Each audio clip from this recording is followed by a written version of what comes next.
elimu ya kutosha kabisa kuhusiana na yale ambayo yanaendelea kwenye uga wa kisiasa za Tanzania, tukiwa tunajadili lile jambo ambalo liliibuliwa baada ya vyama wadau mbalimbali wa uchaguzi kusaini zile fomu za maadili, ambapo baada ya pale vyama 18 kati ya 19 vilionekana vikisaini, chama kimoja kikawa kijasaini. Mkurugenzi wa Tume Huru ya Taifa ya Uchaguzi akajitokeza na kusema chama ambacho hakipo pale tayari hakipo kwenye mfumo wao wa uchaguzi na hakuna siku nyingine ya kufanya hivyo, hakuna busara inaweza kutumika na tayari wataanza kukosa zile taarifa muhimu za uchaguzi. Wanasheria mbalimbali wanajadili hilo wakihisi bado na wakitueleza kwenye vifungu kwamba bado kuna nafasi ya chama ambacho hakikuwepo pale kushiriki kama kinataka. Madu, wakati tunazungumza Chadema wapo kwenye no reform no election. Wenyewe wanaamini uchaguzi hauwezi kufanyika kama hakuna mabadiliko wanayoyataka wao. Hili linaweza kawa limechochea tume kuona basi kama kusamunya uchaguzi wenyewe hamna haja nao. Basi tutangaze kwamba hamuhusiki. Nafikiri kwanza hoja za Chadema za hii kampeni ya no reform no election, kwa masuala ambayo anazungumza yana msingi. Sio kwamba wanazungumza tu. Ukiwasikiliza vizuri na ukiwa umetulia, kwa masuala ambayo Chadema wana raise yana msingi na wanapaswa kusikilizwa kama wadau mojawapo ya uchaguzi, kwa sababu lazima wawe na hiyo doubt ya wasiwasi. Kwa hiyo kuna mazingira naona kabisa kwamba wana hoja. Lakini pili ni kwamba kauli yao ya kwamba hata shiriki uchaguzi mwaka huu imechochewa kwa kiasi fulani tume kufanya hicho kifanya. Nafikiri kwa maoni yangu ni kwamba inaweza kaa ni ndio na hapana, kwa sababu ukimsikiliza mkurugenzi wa uchaguzi ndio Kairima anakoti kifungu hicho ambacho yeye amekitumia ku make maamuzi kwamba Chadema imejifuta kwenye mchakato wa uchaguzi. Kwa hiyo tume kama chombo cha uchaguzi, kama chombo cha kutusamia uchaguzi, kinaongozwa na sheria kwa maana ya katiba, sheria, kanuni na miongozo mbalimbali. Kwa hiyo mkurugenzi amenukuu kifungu ambacho yeye anaona kwamba kilivyo kwa composite kinaanisha Chadema kwenye mchakato wa uchaguzi. Kwa hiyo siamini kwamba kampeni ya Chadema ya no reform no election inaweza kaa imechochea tume kufanya maamuzi ya kwamba kwa sababu basi hamtaki basi ondokeni kabisa. Haiwezi kuwa na, kwa sababu ni kama haina uhusiano wote. Yani kwa sababu of course kuna uhusiano, kwa maana kwamba moja ya sababu ambayo Chadema imefanya asinde kusaini kanuni za maadili ni kwamba wanaamini kwamba kuna mapungufu ya kiuchaguzi ambayo yanapaswa kwanza kujadilika na kurekebishwa ndio wasaini kanuni za maadili. Kwa kuna uhusiano kati ya no reform no election na Chadema kutokwenda kusaini kanuni za maadili. Lakini swala maamuzi la tume imeamua ikinukuu vifungu kwamba kwa mamlaka ilionayo kwa vifungu hivi na hivi hawa tayari wamejiondoa kwenye mchakato wa uchaguzi. Haiwezi kuwa na haiwezi kuwa. Maoni yamekuwa mengi. Kwa mfano chama cha ACT Wazalendo kilisaini zile fomu. Na ni miongoni mwa vyama ambao pia vilikuwa vina hoja hizo ambazo Chadema wanauza mabadiliko kwenye mifumo na sheria za uchaguzi. ACT wanaamini kwamba unaweza ukasaini zile fomu na bado ukaendelea kupigania mabadiliko ya kubadilisha hicho ambacho kipo kwenye hizo sheria za kanuni za maadili na sheria za maadili.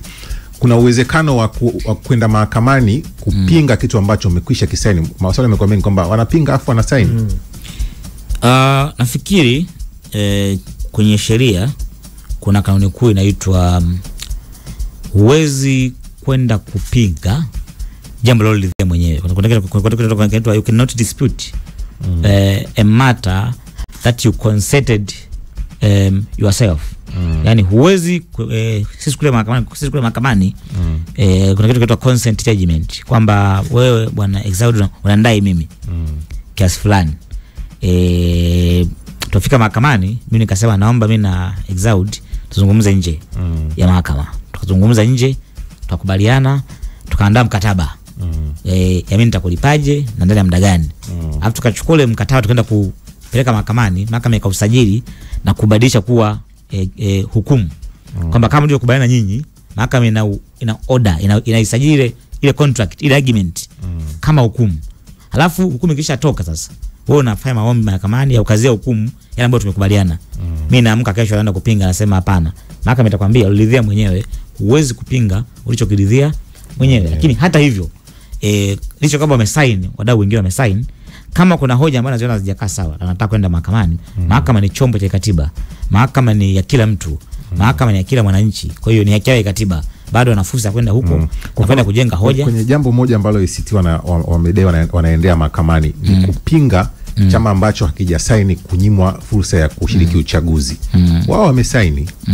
Nafikiri kwenda kupinga kanuni ambayo wameshaisaini. Nafikiri kwamba kama nilivyosema ni haki yao, ni haki ya kila Mtanzania kwenda mahakamani kwa mujibu wa ibara ya 107A kubwa. Kwa kama fursa hiyo ipo, mimi naona ni sawa tu, kwa sababu mahakama haina vizingiti vya nani aende saa ngapi, juu ya jambo gani. Jambo lote ambalo unahisi kwamba linakiwa katiba, aidha linakuhusu au halikuhusu, as long as una kwenye hilo jambo una maslahi, basi uende mahakamani.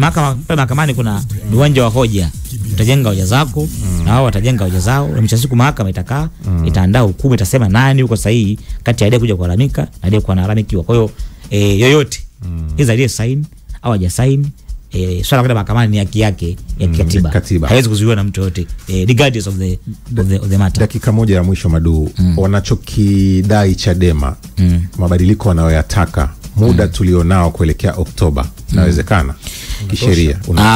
Kiuhalisia, tuzungumzie uhalisia, utaona kwamba muda hautoshi, kwa sababu bunge lilobaki ni moja tu, la budget ambayo itavunjwa 27 Juni mwaka huu. Na bunge hilo unajua ni bunge ambalo lina pressure kweli kweli. Wabunge wengi wana joto la uchaguzi, joto la wajumbe, muda wa wajumbe sasa umefika. Kwa kuambia tena kwamba waende wakae wafanye reform na kadhalika, ikiwa natazungumzia on eligibility perspective, unaona kama kwa macho ya kawaida ndio haiwezekani, lakini kwa hicho la pili, na ndio hoja yangu inakuja kwa hicho la pili la kiuchambuzi na kisiasa, inawezekana, kwa sababu nchi hii akisema rais neno, watu wote tunafuata. Rais akiwa akasema nataka wabunge leo mtumie siku 2 kujadili mswada 1 2 3, nazungumzia sasa utashi wa kisiasa walioko madarakani, political will. Kama kuna will ya kisiasa, nawahakikishia muda uliopo ni mwingi mno, muda uliopo ni mwingi sana. Yaani rais akiagiza kaamka asubuhi anasema nimesikiliza kwa kweli Chadema na hoja za msingi, serikali imesikiliza, na serikali imeshaandaa mswada umesha kwa drafted, na agiza bunge. Wewe zao mara ngapi ushaona bunge letu linapitisha sheria kwa hati ya dharura 5 kwa siku moja?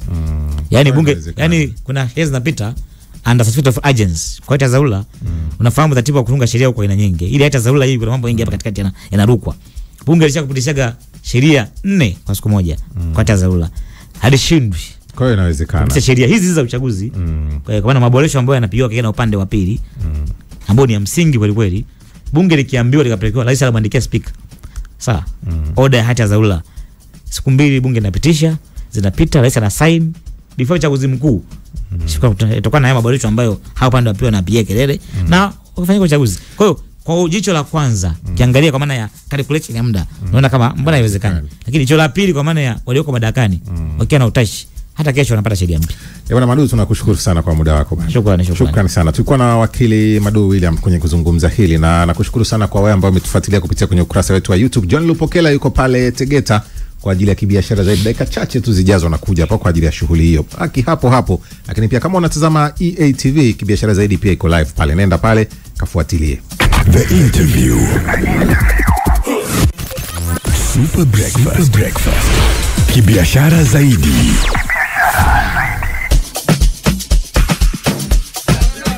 Ubishani ni nini kwanza?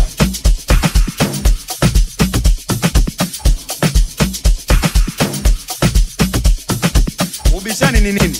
Ubishani ni kwamba wakati wa sikukuu vitu huwa vinapanda bei. Na si wakati wa sikukuu tu, hamjafuatilia. Ni muda mwingi, yani muda wowote